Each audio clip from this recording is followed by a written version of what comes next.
Hey friends, let's talk about picky eaters.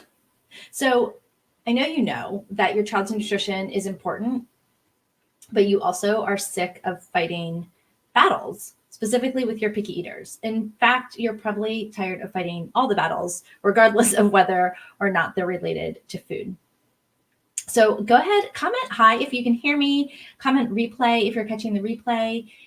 Today, I want to give you 4 simple meal ideas that you can make that will make even your pickiest eaters happy and really will make your entire family happy, even if you have many different mouths to feed, food sensitivities to be sensitive to, uh, just general opinions about food. So, if we haven't met, I'm Melissa Corkum. I'm a parent coach and creator of the Real Life Behavior Plan system, and I am bringing you brain-based solutions to challenging behaviors so that you can laugh more and yell less. I blog at thecorkboardonline.com, and I co-host the Adoption Connection podcast. So if you are watching the replay, either on Instagram TV or YouTube, I invite you to join our community all about supporting you as you parent children with challenging behaviors over on Facebook. It's free, and you will find the most incredible community of parents and support there. So you can join us at thecorkboardonline.com/Facebook. Okay, so I have heard countless parents say, I've said it, I just refuse to be a short order cook, right? Have you said that? And currently, with anywhere from 7 to 10 mouths to feed at our house, I don't have time to be a short order cook, even if I wanted to be. And with that many mouths to feed and that many opinions, it's almost impossible to fix something that everyone wants to eat. And also, because we have kids with trauma and food insecurities, we can't just say, eat it or go hungry, right?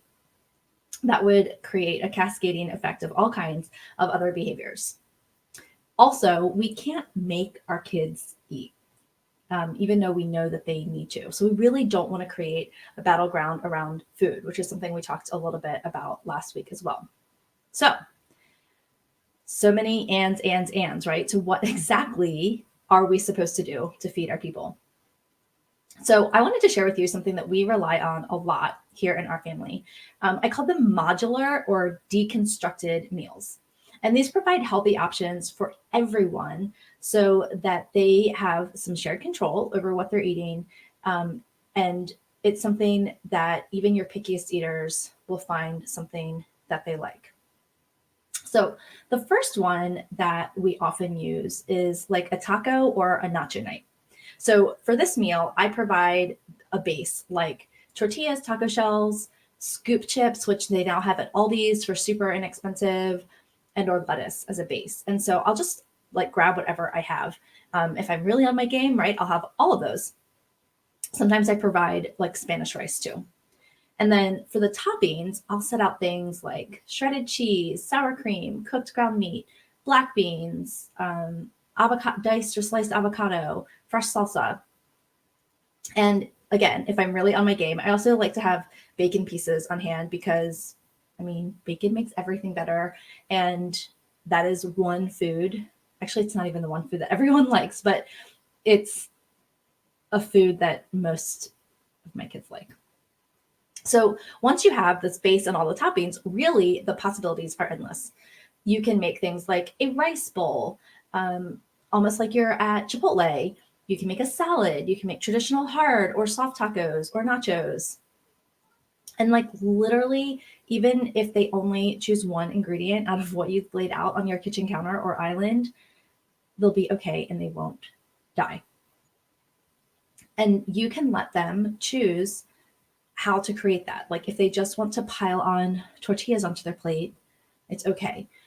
If you feel really bad about that, get the tortillas that are enriched with extra protein or extra fiber.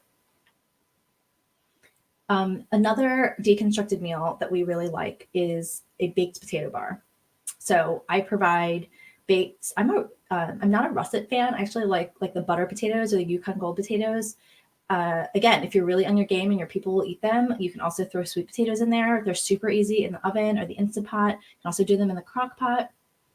And then for toppings, I set out lots of butter, caramelized onions, chopped avocado, broccoli, cheddar cheese, sour cream, bacon pieces, of course, and leftover chili if I have it.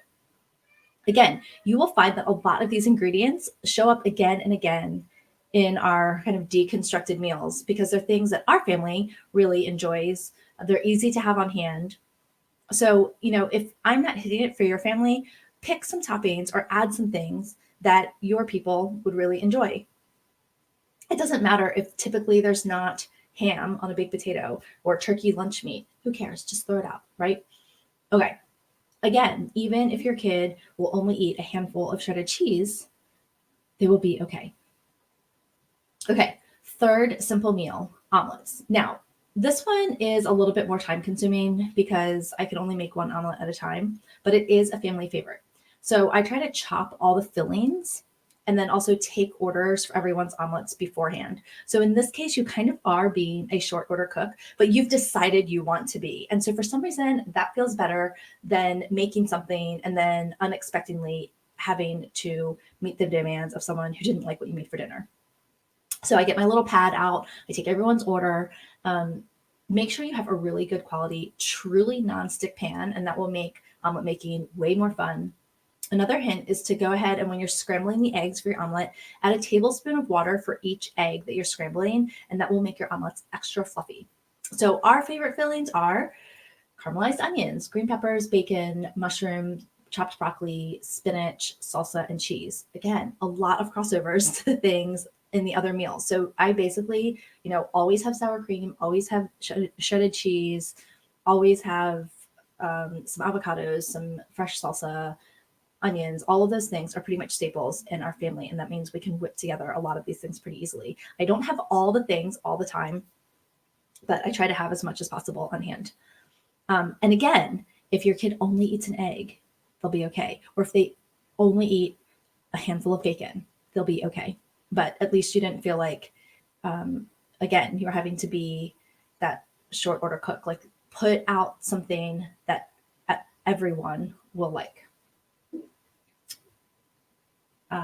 Okay. And then lastly, we also love kind of Asian or stir fry night or fried rice night. So I provide steamed rice and lo mein or glass noodles, which is a Korean, like a glass vermicelli noodles.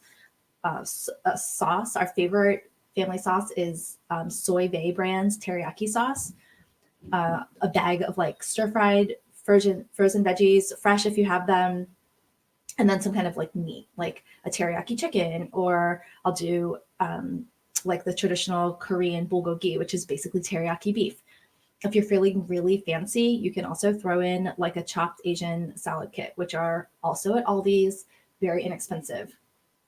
And so again, you're making lots of pieces of a meal, but letting the kids pick and choose what parts they like. So like I have one kid who will pile his plate high with white rice and then throw some meat on top, and then he'll be good to go. A couple of my girls will just eat the veggies. They won't eat the meat. All of those things. And then if I have some extra time, I'll make the steamed rice into fried rice by just adding some sauce and like a scrambled egg and fry it up. And then the kids can add on top whatever they want. So if you have a deconstructed meal idea, go ahead and share it with us in the comments. I obviously only have 4, so it's only 4 nights of the week. So if we could come up with maybe 3 or 4 more, then you guys could have like a rotating meal schedule going on. And also, before I let you go, don't forget that Dr. Courtney, who is a naturopath and a holistic anxiety coach, is coming to this week's Q&A to tell us the 3 supplements that everyone in your family should be taking and why. So there will also be plenty of time for Q&A with her about all things nutrition, supplements, health. So you can RSVP for that Q&A at thecorkboardonline.com/group. And that is also the link that will take you to the list of other upcoming Q&As. Generally speaking, you have to come live to our Q&As, but because Dr. Courtney is going to be providing so much great information, kind of more in a webinar format, you don't have to come live to Thursday's webinar, you can just RSVP and then I'll send you a recording. For all the other Q&As, make sure you can come live because they are interactive. We literally are just doing Q&A with parents. So I hope you guys are having a great day, and I'll talk to you soon.